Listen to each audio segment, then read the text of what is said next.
I did struggle a lot in the beginning. I mean, we had a business that was growing. My ex-husband and my dad were a part of it, and we were successful, but I was not authentic myself. Oh, I was immature. I'm 43 years old now, and I was in my late 20s, and I just stayed in the office and hey, whatever needs to be done, they will handle it, and I'll be here to just process paperwork. And then getting to a point where I had to rebuild from nothing. That whole experience put me at a more down to earth person. Is like, okay, I need to be able to understand the employees. going on, L&M family. I'm super excited. I feel like I'm interviewing a construction celebrity, getting to not only me, you two are going to get to know Miss Ponce. She's the president of Picasso Contractors. She is super involved in her local community. I wish she was here in San Antonio, but she's not.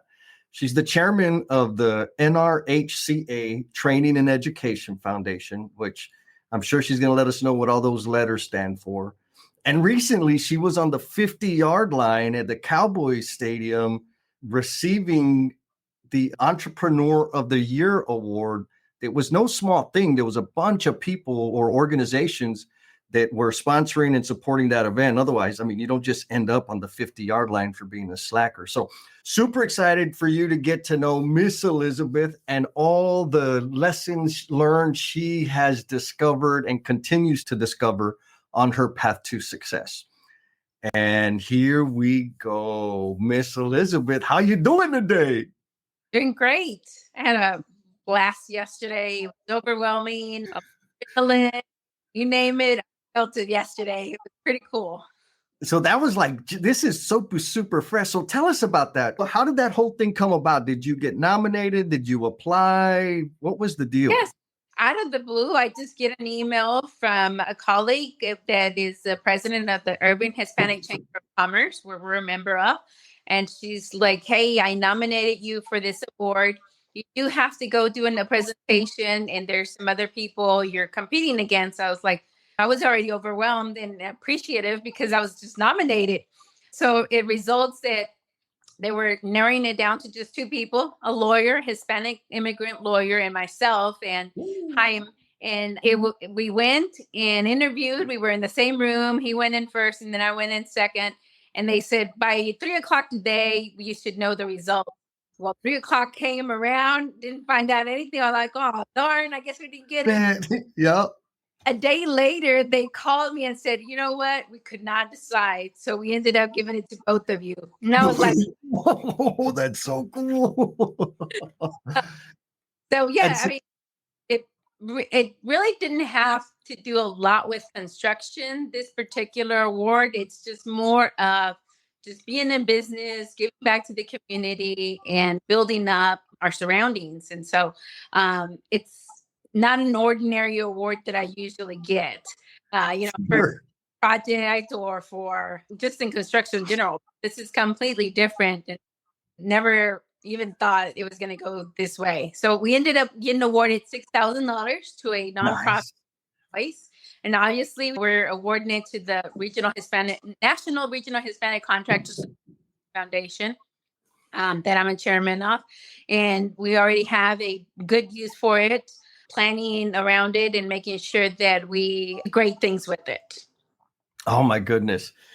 Well, congratulations. I think I just got super lucky. Well, and you just came back from vacation too, right? Definitely. I guess in the last 5 years, I've taken that. This is my second vacation, and we had a tremendous summer. We had a lot of work. Thank God. Yeah.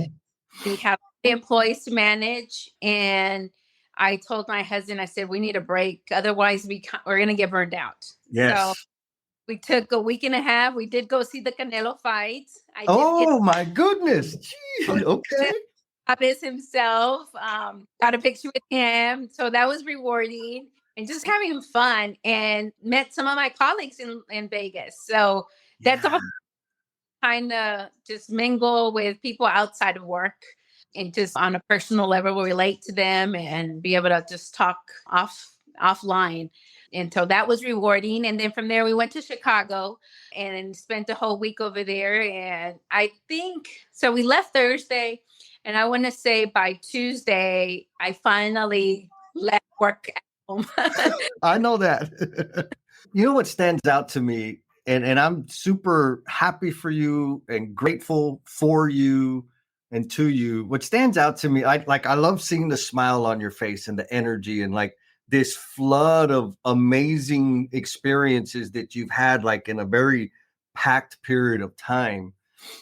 What I love about that is, the short time that I've known you and the few conversations that we've had, it's clear to me that you care. Like you don't just care about your business. You care about the human beings. You care about your impact on the community. You care about the clients that you serve and the caliber of people that they are. And you take action in serving them. And so like all of these highlights that you're experiencing right now are just evidence to other people that if you focus on service, if you focus on a purpose greater than yourself, life becomes super, super amazing. Or am I just misreading what's going on, Miss Ponce? First, we want to give the L&M family shout out. And this one comes, this one's fun. This is the shout out. I got the message and it was this: Jesse, you're better than mediocre. Which I was like, oh, I don't know if that's good or bad. The beautiful thing is, it was part of the feedback I got from one of the courses some online courses I was teaching. And I get to work with construction workers all the time. And I know that there was a lot of love packed into that feedback about me being better than mediocre. So shout out to all the family members out there. You already know, leave me a note, send me a DM, text me, leave me a review, whatever, so that I can read it out loud and celebrate you.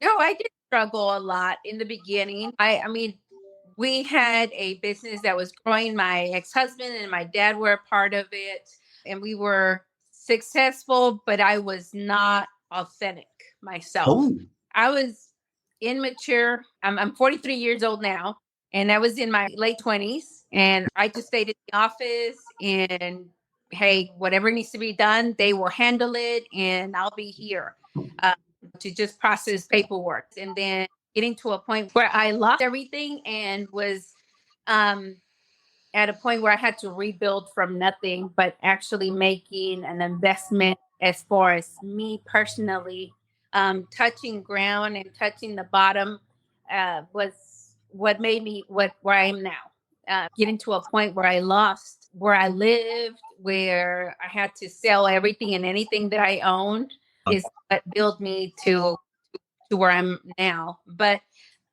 that whole experience put me at a more down to earth person, at a relatable more is like, okay, I need to be able to understand the employees so that they can produce for us. so we were just talking, you mentioned as you were telling the kind of the backstory of that first business, you mentioned that you weren't as authentic as you are now. And that was maybe one of the contributing factors to it playing out the way that it did. So what I'm curious about, because I know a lot of people think there's a certain way they should behave and operate. And then when you actually get into the real world, that's not necessarily true. So I'm wondering, why did you decide to operate in that way on that first business? So one of the things that happened to me is that we were working at Luffield Airport, and my employees basically had a stand down. And they said they were not going to work for me anymore. They were not going to finish the project anymore. And in order for me to give in, I was kind of bullied where they wanted a raise and they wanted some other things to happen. And I didn't have any previous learning on how to deal with the situation in that manner or that way. Got And it. so I just kind of gave in and said, okay, well, then help me finish this project and I will meet everything that you want me to meet, pay raises or bonuses, well, whatever we ended up having to do. This was about 8 years ago.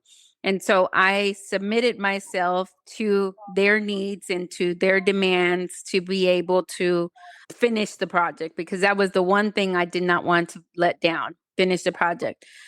After that, I was in a situation where I was depressed. I was like, is it Yeah. because I'm a woman? Is it because I'm so young? I was barely 28 years old. And what is the reason that they did that to me?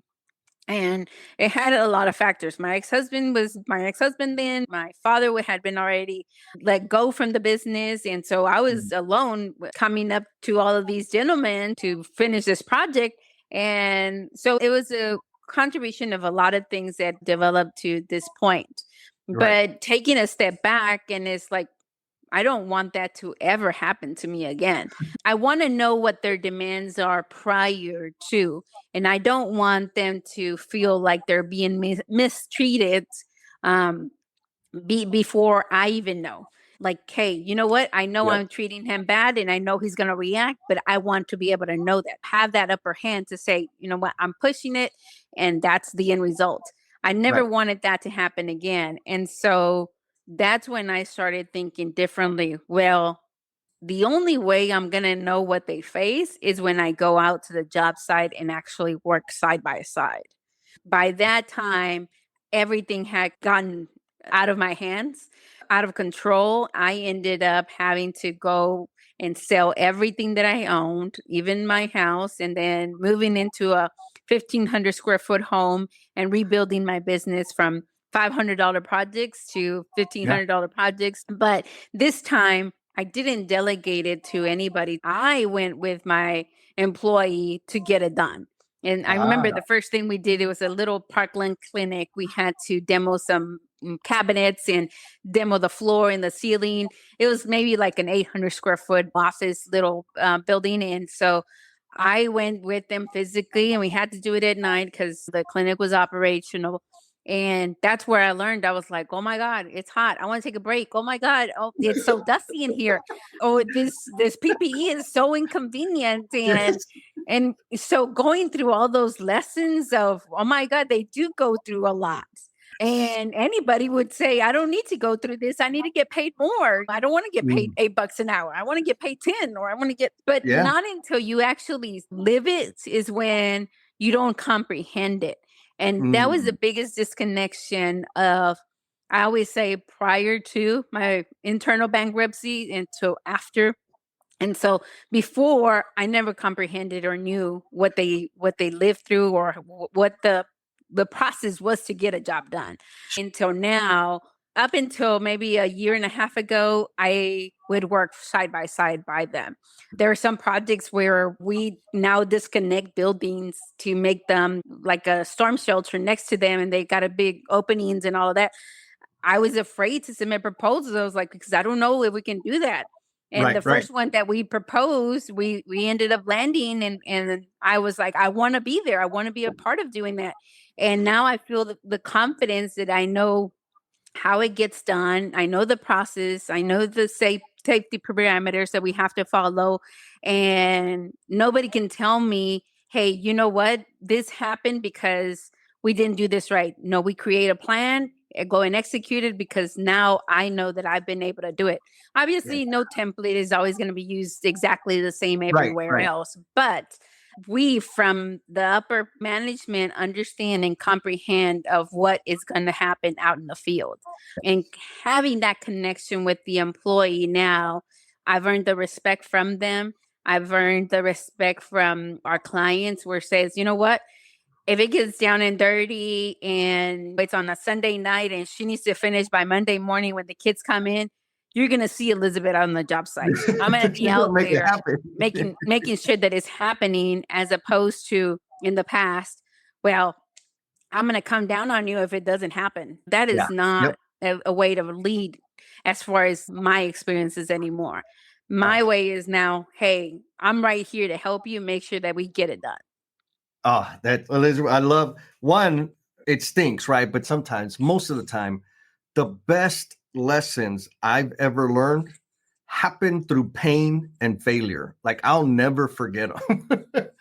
And then carrying them forward the way that you did, it's specifically getting out there when you're relaunching your business and doing it side by side with your team helps the leader build empathy for the work.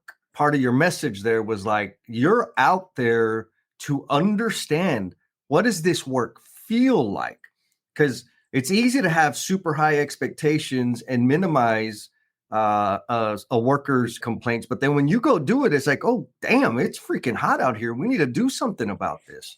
And so good on you for like getting out there and just doing the damn thing. Now, as you were doing that and building your business, you said you started with little kind of small $1,500 deals. I imagine you got to build some pretty important relationships with your field staff. Yeah. Definitely with the field staff and with the clients as well. Having the work ethic that we have out there that we're known for has really brought in the business. So for a very long time, I would say I don't have any employees. I don't want to have any salary employees because I don't know if I'm going to have work. I don't Right. be able to meet their paychecks every week. A salary employee frightens me even to this day. But these people won't go away. They've been here for like 5-6 years. They've stuck around and they've managed to get a paycheck every week. It's a commitment from my end to say you're a salary employee. It's hard, but they are here to invest into a business that they see growing. And I always, when I received, and even this past weekend, we received this award. Yes, it's Elizabeth's name on there. It's Picasso, the company she owns, name on there. But I tell my employees, this has never been able to be possible without them. I mean, this is my name, yes, but they are the ones that have made me because they're the ones that represent the company as a whole. They're the ones that are building this whole empire that we all benefit from. The more the accolades that we receive, wonderful, but the more business that we do get, the more opportunities are open. So in return, hey, you know what? Now we can do tuition reimbursement. Hey, now we can do vacation pay. Now we can do, what do you call those parties, like once annual anniversary parties or gatherings that we do. We do 3 times the bonus when in the past we wouldn't do a bonus. We do spring, summer, and then winter. And so those are some of the things that now they can benefit from, but we are now getting recognized. And I don't know in the past if I had mentioned this to you, but one of the things is that we do final cleaning, we do general labor. And I want to say about 5 years ago, when we were rebuilding up, we had to just kind of go out there and pick different GCs to work for. And whether we felt comfortable, great. And if we didn't, we still send people out there and just tolerate some of those cultures that we were not aligned with. But one of the things was that we would send general laborers to go and help out pick up trash. And sometimes our employees are like, no, I don't want to go work on that job site. Well, why? Well, it's because they don't treat us right. Well, all you're going to go do is pick up the trash. You don't need to worry about anybody else. No, but you should see how they treat us. So one of the times I went out there to the job and I was just kind of in the background watching them. And I came across where another company employee literally is drinking a cup of whatever he was drinking, a Coke or whatever. And my guy was walking towards him, picking up trash. And he takes his cup and throws it in the floor in front of the employee and tells him, there's your trash so you can pick it up. My employee picked it up and kept going. And after he finished, I said, you know what? I appreciate you doing that. I appreciate you picking up the trash and not talking smack or back at them. You just look down and keep forward. Later on, we set up a meeting and I said, I never understood why some of you guys didn't want to go until now that I have actually experienced it and seen it. And I said, don't worry. Keep up that same attitude. Just get it done and move forward. A couple years later, one of my employees said, you know what?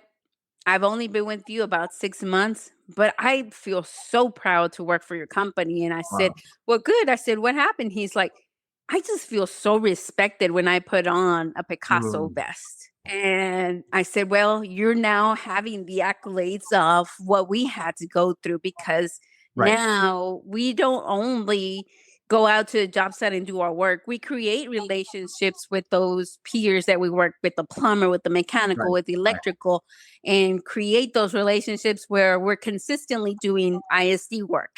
And Yep. that same little network moves from one project to another project. You might see them with one company, you might see them with another company, but that culture has been always there. You know what? We're going to always respect you. And one of the things that my parents taught me is that if you're not going to say anything good about anybody, just don't say anything at all. Maybe they're having a bad day. Maybe they want to kick us in the rear. Well, we're going to turn around. And if you need to slap me in the face, it's okay. But at the end of the day, we're here for a bigger something that it's just unobtainable Yeah. sort of a feeling where it's gonna leave a bigger impact in the industry, where when we now get calls directly from the district, they go above and beyond the GCs and they call us and say, hey, I really need you to come and make that Nice. Picasso look on that school, because Oh, you have something that make our schools different.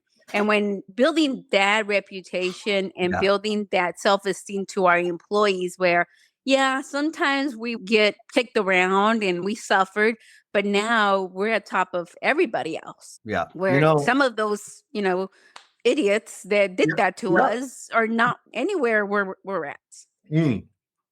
So a few things. I applaud you because you and your staff are way more patient than me. I've been in trouble so many times because I can't keep my mouth shut. Now, it's been over a decade since I've been in the field, but I imagine the service that staying focused on executing the contract, delivering the services that you are expected or have committed to do to the highest quality has, and you just said it, right? That's what set you up to go direct for the school districts because they want the Picasso look. I mean, when you hear that, that's got to land some kind of way like, hell yeah, that like, thank you team. That's what we're going for.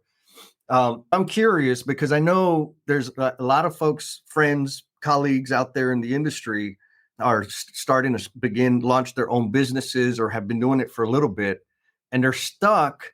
It feels like on the first wave, whatever that is, 1 to 3 years, you kind of have to work. I think you said vultures, work with some of those contractors that don't necessarily have the culture that your crew deserves, but getting through that sets you up to work for phenomenal clients that align with your values.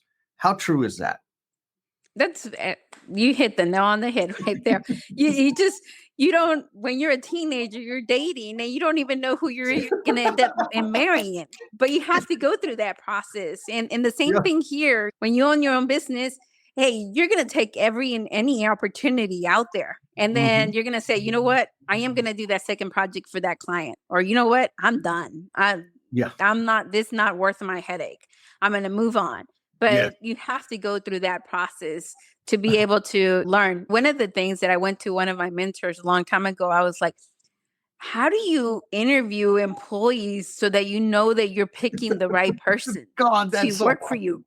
yeah. And I was like, I was so, I mean, like, oh my God, you will interview them and you know exactly what they're going to be doing in the future. I don't know if you can read their mind or you can read them or what, but I sat in through one of the interviews he did.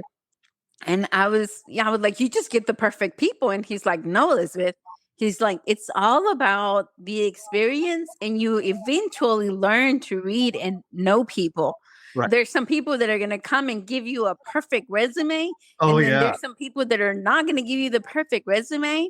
And you have to find in between which one's going to work out for you and where you want to put them and which one is going to work out for that position. But now, beginning of June, we hire maybe 80 to 90 people for the seasonal work.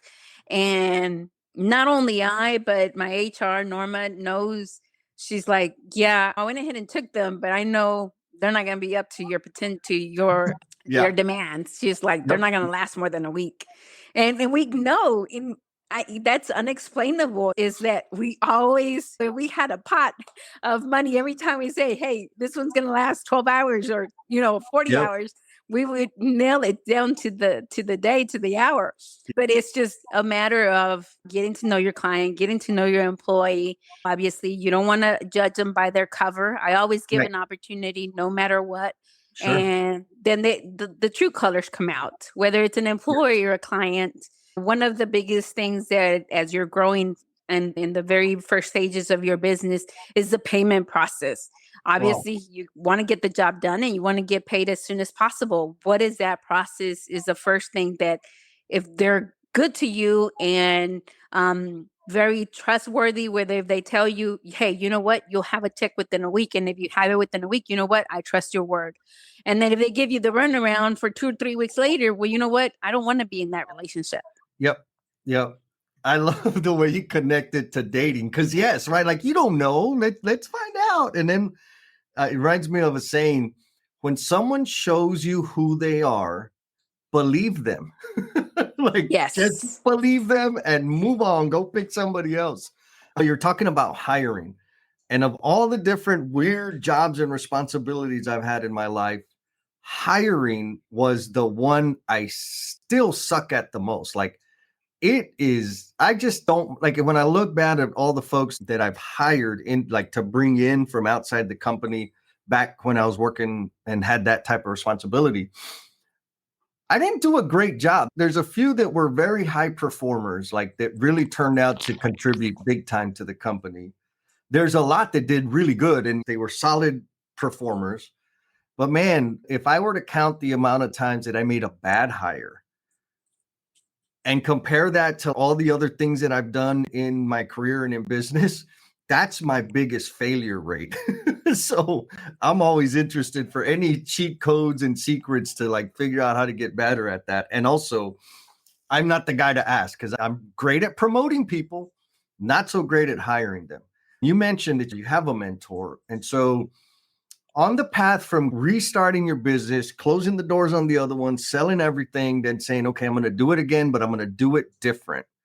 What resources, was that mentor the only resource you accessed, or were there other things that you tapped into to help you build the knowledge base you needed to get to where you're at today?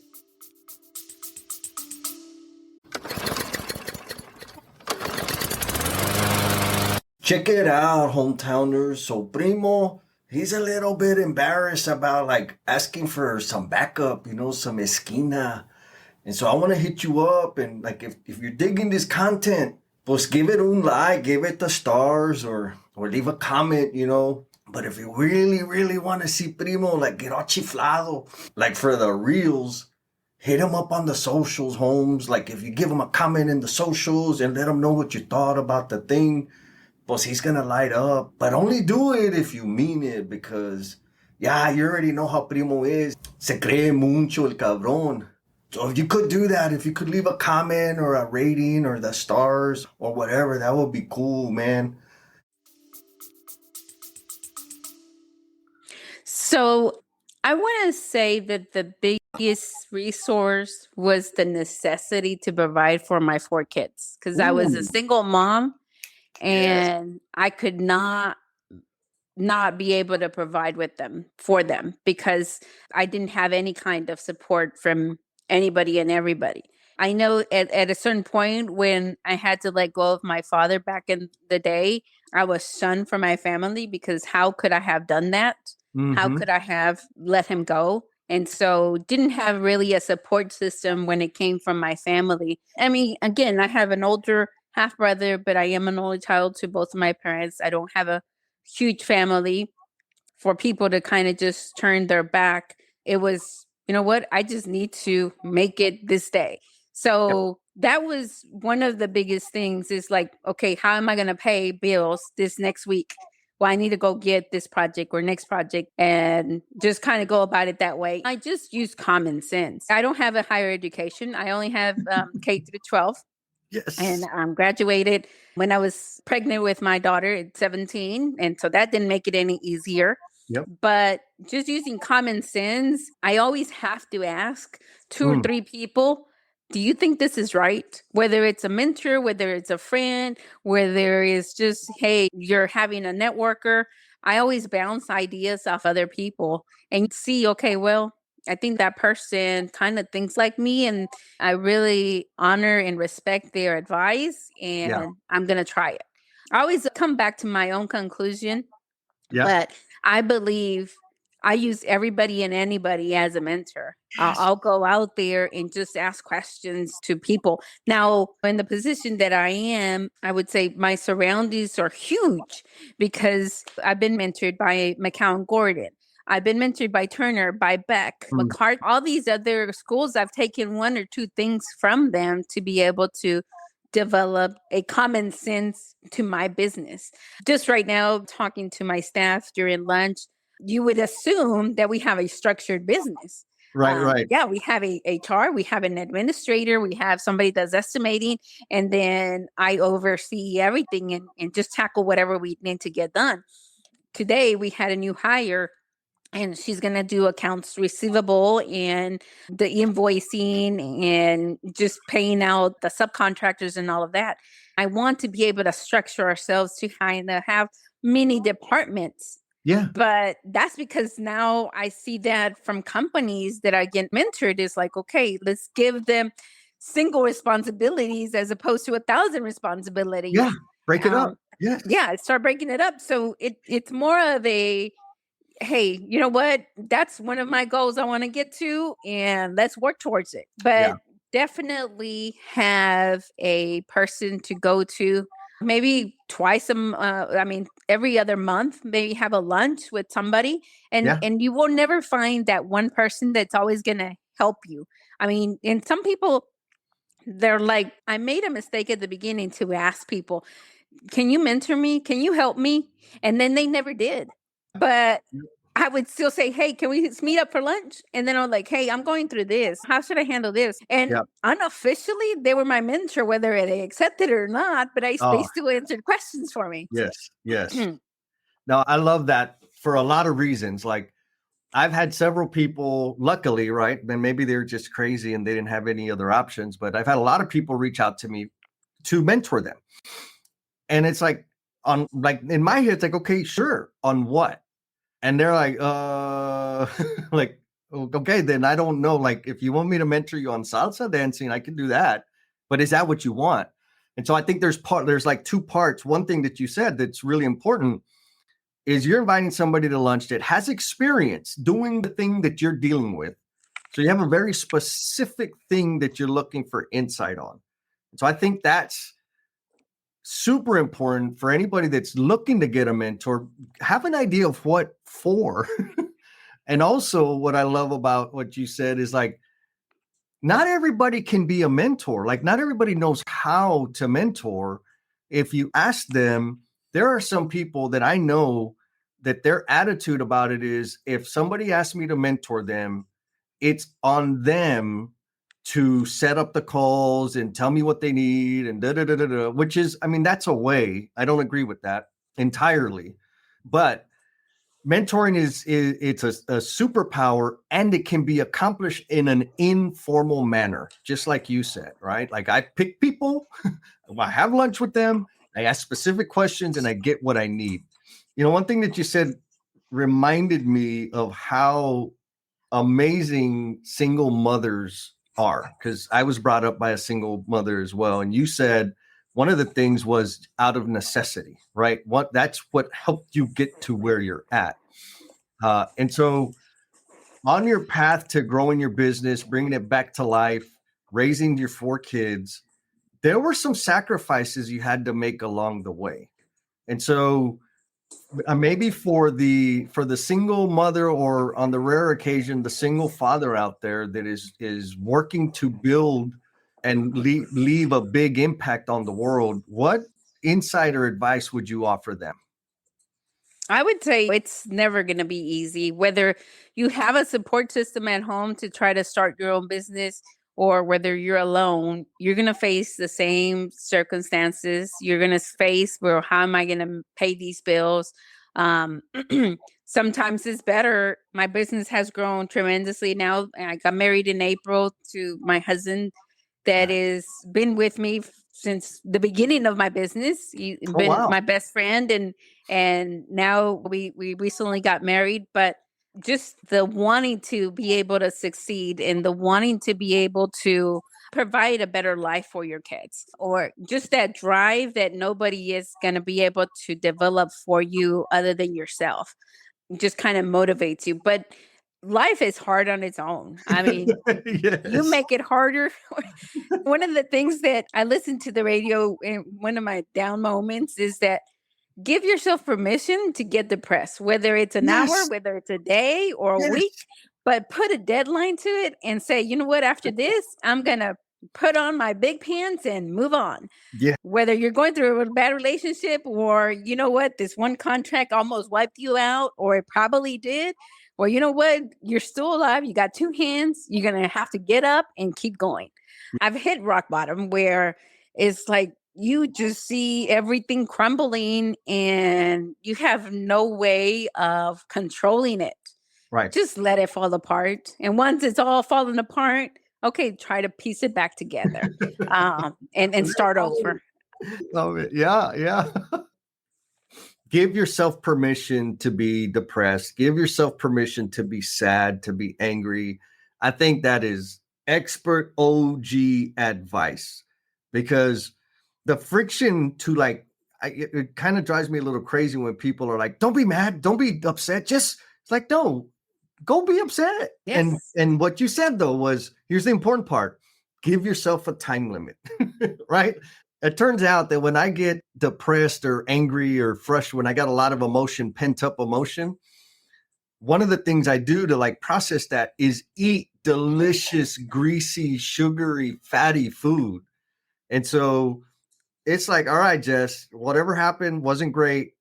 You got half a day to go to the panaderia and get you some pink cakes and and some marranitos, and let's go and pig out. And then yeah, like, what are you going to do next? What's the next steps? I think there's deep wisdom in going into the abyss or the darkness of the feeling for a period of time, because we have to process that emotion and we also need to get out of it. So, man, thank you for that. Now, you and I have amazing tens, and you are the chairman of the NRHCA. How did that come about, and why did you decide to take that responsibility on? So it goes back to maybe 15 years ago. I don't know. My mom, when she was in Mexico, she lived in Mexico some of her time, and she was always into politics, la política, going to the PRI and Okay. to all of this. And so I don't know if it comes from her or it's something that is just kind of built in our genes. Yeah. But I've always, and to this day, I tell my husband, I was like, I want to change the world. And he's Wow. like, you can't. And I said, yes, I can, one day at Yes, a I can. time. Watch me. Watch me. Yes.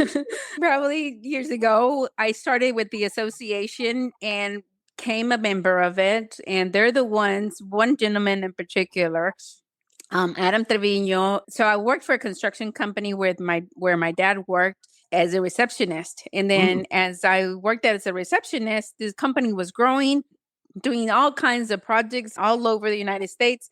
But then they came to a point where they closed their doors. But in the process, well, as they were letting go of people, well, Elizabeth, now I need you to help in the project management. Now I need you to help with supervisors, or now I need you to help accounting. Now I need you to help all of these other positions. And so I would help.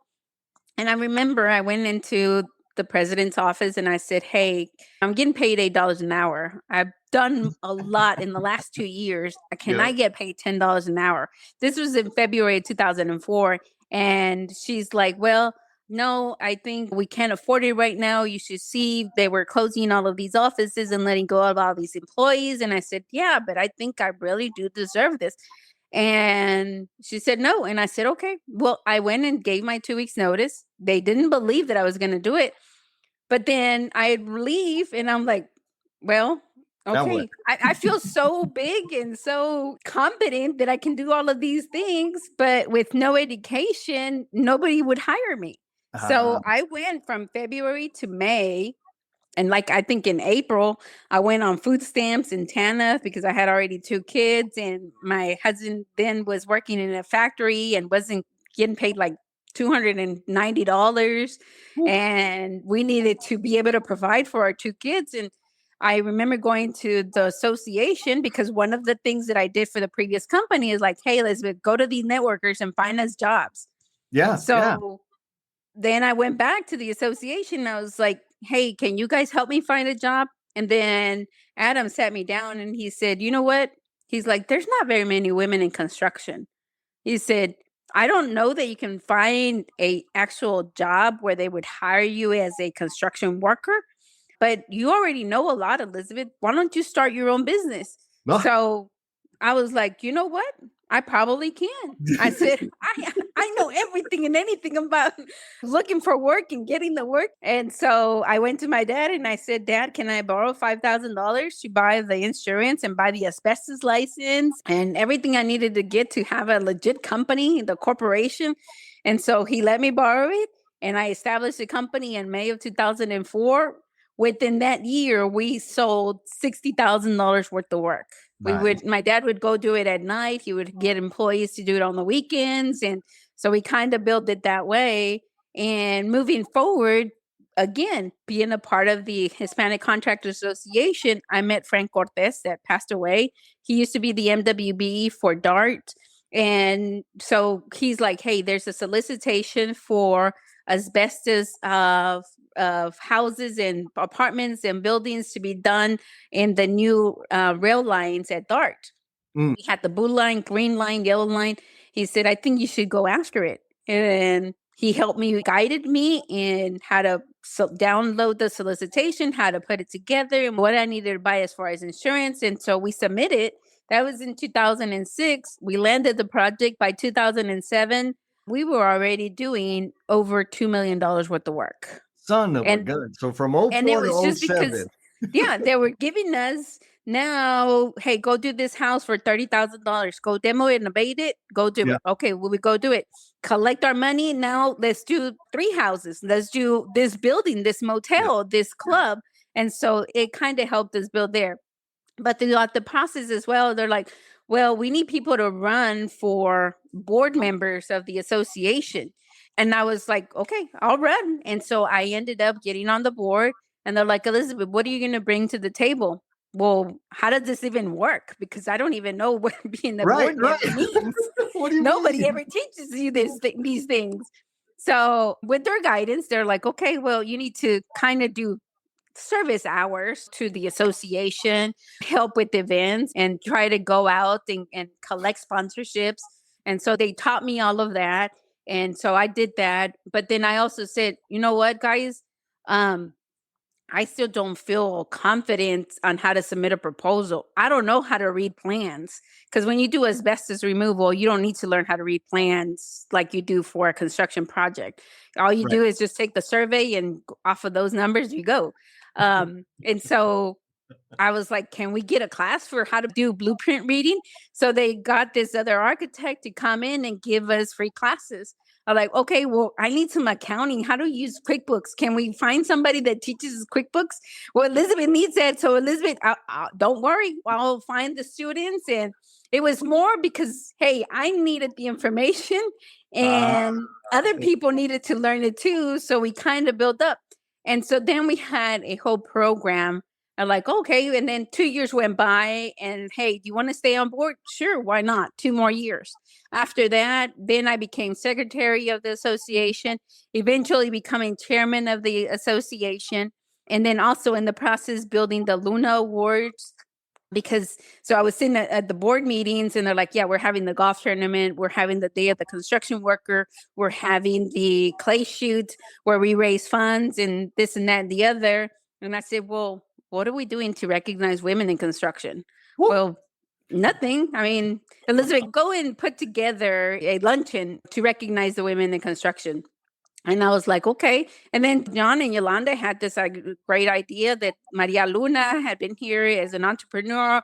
She sold tortillas and she didn't know how to make tortillas, but she got her friends to make the tortillas and then she would go and sell them. And so that's how she started her business. And so with their knowledge of putting these events together and with me, somebody telling me, well, I don't think you can do it, but go and try, you know, that attitude, well, you know what? I mean, I'm going to go make it happen. And so we did.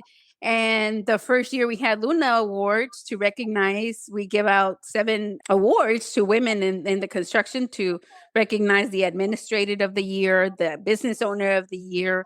Well, the first year we had about less than 60 people attend our luncheon. And then the next year we had 100. And here we are now at 5 cities. And when we have it here in Dallas, we have well over 800 people attend. Woo. And so moving forward, just leaving those little impacts in the association have been now accolades for me where I receive and people want to maintain me to be a part of it.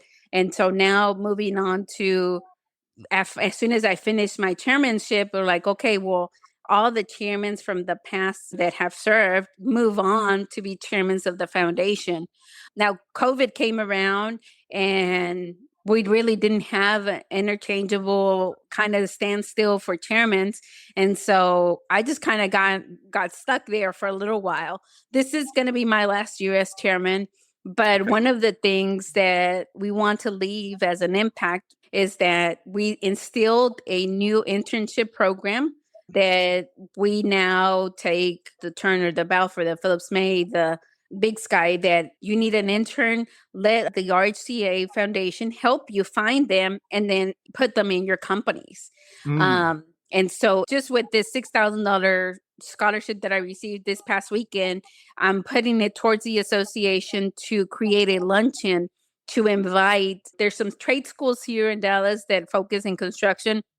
And so we want to invite those students to come to a sit-down luncheon and have a TD Industries project manager at the table, have a superintendent at the table, have a project engineer at the table. So that way they can tell them what their jobs are and expose them more to construction. And hopefully they can start building those relationships. Like, hey, remember I met you a few years ago? I want to apply for your company now. I went to trade school and I want to work for your company. And so creating that exposure. And I guess just because of the drive and the vision and the want to be able to help and support, not necessarily financially, but just being there and listening to people has been able to keep me with the association where they want me to be around because it's a positive impact for everybody. Yes. So, I mean, sister, you got a lot going on.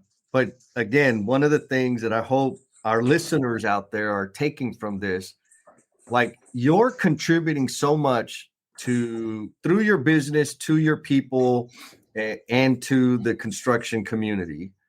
And then through the Regional Hispanic Contractors Association, you're contributing so much to other contractors. Now we're talking about careers of folks entering the industry and expanding that influence. And so from the outside looking in, people might say like, oh my God, you're doing so much. And how do you have the time? How do you have the energy? But I get the impression that you're energized by seeing the impact you're having on people's lives. Is that true? Definitely. I mean, it's the adrenaline of, I mean, you have no idea how many people come and tell me that I've changed their lives. Wow. And it's so rewarding, not only because they have a direct connection with me, whether they're an employee or I mentor about 20 different companies. We meet at least twice a year. Or I meet with them individually at least once a month. Like not too long ago, I posted it. We didn't win a job, but we learned so many lessons. And I get direct messages where they tell me, you know what? You just now motivated me because I've lost the last 4 and I wanted to just stop. And now I'm going to go ahead and submit again because I know you're going through it. But that's why we post what we post, or that's why we say what we say, because it does change somebody's lives out there. You just don't know how much impact that you have. And thank God that people reach back out to me and say, hey, I Right. appreciate you doing this or you doing that. But I want to say that the rewarding part of having my business is the platform that gives me the opportunity to do this.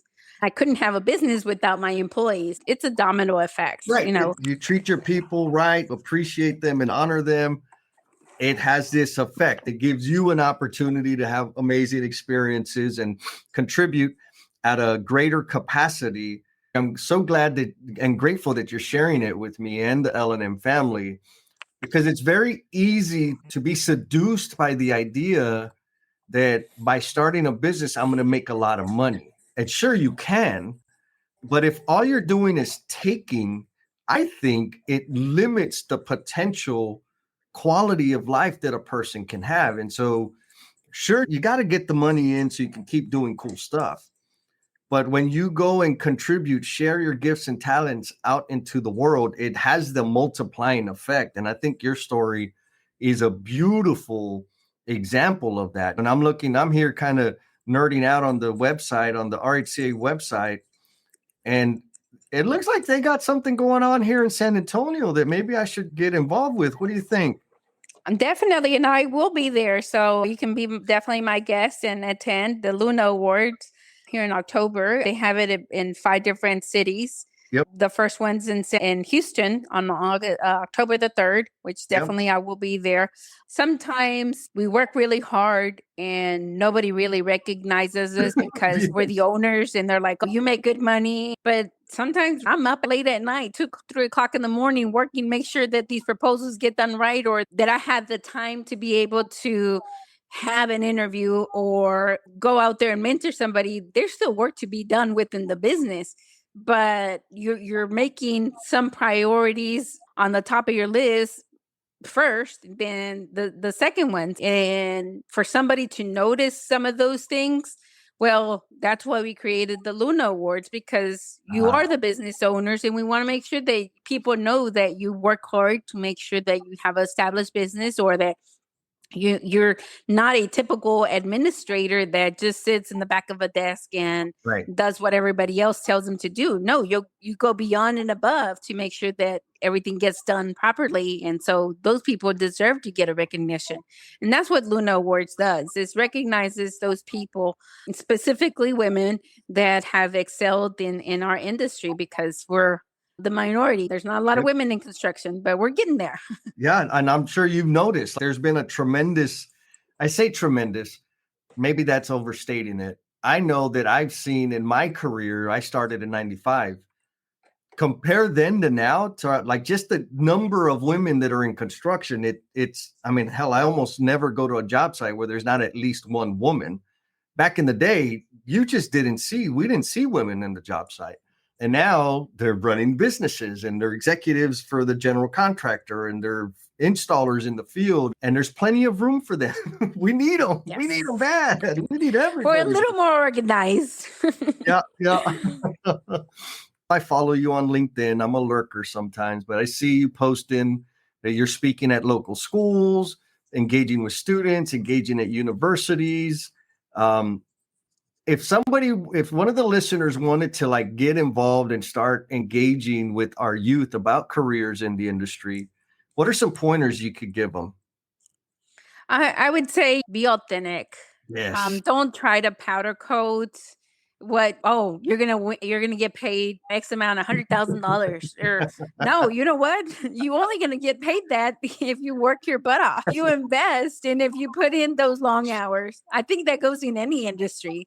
You can get paid really well, but you've got to do your personal investment. And so I would say be authentic when you're putting out there the information, speaking to all these schools. I'm sure that in every city out there, a trade school, whether it's, and this is the one thing that I just learned not too long ago, is that it may be a trade school for high school students, which they will be impacted and learn. But then there's also those colleges or community colleges that have classes about construction. And you can even go and talk to those people, because some of those people, that's why they went back to college, or that's why they're in those community classes, because They want to know a little bit more about the industry. Just like any human being, sometimes we don't listen to our parents because it goes in one ear and comes out Yep. the other. Sometimes when you're sitting in front of that professor, that teacher all semester long, it goes in one ear and comes out the other. Oh yeah. But when you come from a very different person from out in the field, you might leave one or two pointers for them to like, oh my God, that is so true. I want to be able to try that. Or you know what? I can relate to that. Yes. Um, and so it is not necessarily just high school, higher education as well, or Yep. a trade school. Just go out there and you might end up learning something from some of these people as well. One of this high school that I visited, I was speaking, and then one of the gentlemen's waited for me. And after everybody left, he comes to me and he said, do you think this is right what I'm doing? And I said, so he shows me his phone and he's like, I print t-shirts and sell them. And I'm doing it on Instagram. And then he's like, I ordered them from China and they come in and then I print it on my computer and then I iron them. And I was like, you got a little business and here you are like 16. Yep. I'm like, you're going to become something when you grow up. Oh, I was just so amazed and I left very rewarding. I was like, oh my God, there's another Hispanic student right there yes. already setting his path.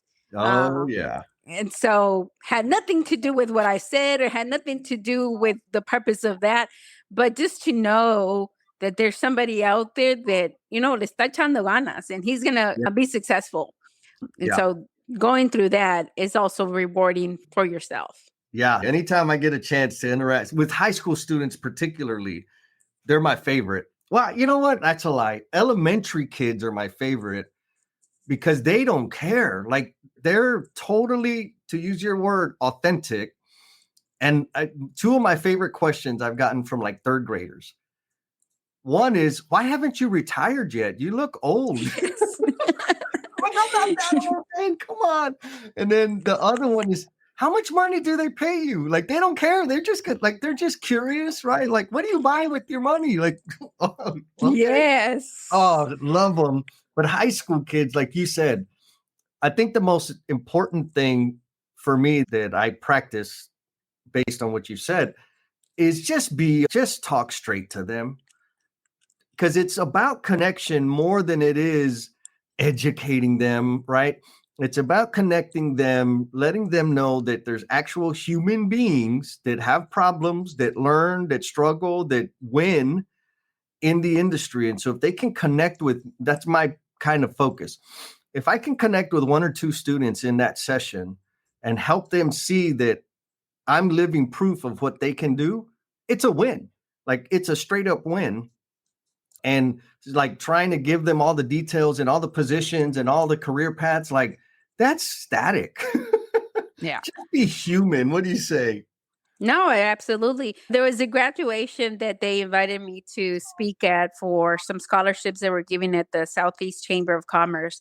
And they Nice. gave me an award and recognition. And part of my speech, I told to the students, I said, I've been in your shoes. And the parents obviously went with their kids because they were receiving a scholarship. And I didn't see them from the stage, but there was a young lady in the back of the room with her mom, and the young lady was pregnant. And so I was talking about how I was going to day school for the 11th grade and night school for the 12th grade and telling them I ended up graduating and here I am still successful and had my daughter just turning 17. And the mom comes to me at the end and she said, I thought my daughter's life was over because she was already, she's going to be 17 and she's having a baby. She's Yep. like, I just thought she needed to marry off and hope to find a good husband. And that was it. I said, oh no, Whoa. he's got so much potential. And I said, you just need to continue to support her and whatever she wants to go be, she will be. One of the bad things about my ex-husband is that I would tell my son and daughter, you can be whatever you want to be. You want to go to Harvard, you can go to Harvard. And he was not the right partner. And he would laugh at me. And he's like, why do you tell them that? That is not anything you should tell your kids because they're stupid. They're not going to succeed more than just stay here in Dallas. And I said, no, you need to be able to leave the world completely open to be whatever they want to be. And Yeah. My son is a chef, and my daughter has a master's in accounting and a bachelor's in business Nice. administration. If I would have had that mentality of this is all I'm made for, and my kids too, we would have never raised from where we're at. We would have been stuck there. And so Yep. I do see that in our culture, our Hispanic culture, where it's like, okay, all we're made for is to go out work in the field. Some of you guys are smart enough and probably know a few more things than the actual owner. You just need to put more effort and build your own thing. Yeah, absolutely. Oh my God. I'm inspired. And I know whoever's listening, you better be inspired because Miss Elizabeth is bringing the real talk. So what did I forget to ask? What other amazing accomplishment did I fail to cover, Miss Elizabeth? I I don't know. I have so many stories. I know you do. I love that. Just I would say the biggest thing is that if anybody fails, just know that you can get up and you can start all over again. Yeah. And there's nothing ever holding you back. And trust me when I say you can get depressed and you can be at the bottom. I say I was at ground level, rock bottom, and sometimes probably even bedrock Yep. beyond that. Yep. But just take it one day at a time and build yourself back up. Whether it's, hey, you know what, I'm going to get out of bed today and take a Yep. shower. Hey, That's it. that's a big accomplishment right there. I'm going to get to work and I'm going to get to the office on time. Yep. Just doing one thing at a time. I say always do right by people. And the Yeah. more right that you do, the more that you're going to receive. The more you give, the more you're going to receive. And don't ever expect it from that same person. I've taught some people how to read plans and then they move on. But then to know, oh my God, you're a $50 million project all on your own. You know what? I was a part of those first few years of your life. Oh, And yes. it's just one thing after the other that will happen and you won't even know how you got there. Oh, man, I love it. I love it. Did you have fun? I did. Thank you so much. I really appreciate it. And anybody can follow me on LinkedIn, and I'm always open for meetings, lunch, or coffee. Or if you want to, I've had people just give me a call and we spend an hour on the phone and hey, just talking some things over. And Yep. I'm always open, available, and definitely if you want to volunteer, be a part of the program. We're always welcoming people. Definitely attend the Luna, whether it's in these cities in Dallas, with El Paso, Houston, Austin, San Antonio, and Dallas. Well, I'm going to make sure and put those links in the show notes so that folks can click specifically so they can make sure they can connect with you. You already heard Miss Elizabeth on the LinkedIn. Hit her up. She will give you the time. I had the fortune of having a conversation with you one day. I'm like, oh my God, you're amazing. Can I please interview you? And we'll make sure we put a link to Picasso and a link to the Luna Awards because I need to get that on my calendar. I need to make sure I'm here in October so I can go check that out because I've been slacking. Dang, you stuck around all the way to the end. And I hope the reason you stuck it like all the way through was because you were getting a lot of value out of the conversation. I always get at least one, most of the time, a handful of good nuggets, good ideas, good perspectives that I can take and apply into my life going forward. That's the whole point. I want to share that with you guys and also highlight the amazing people that they are. And I want to end this by saying, if you feel like you've been living out a script that was written for somebody else, and you feel like you're in the wrong skin, I know that life. And all I did was numb myself to make it through to another day, which if you're there, you know how hopeless that feels. I want to recommend that you check out Becoming the Promise You Are Intended to Be. The stories in this book will help you know that you're not alone.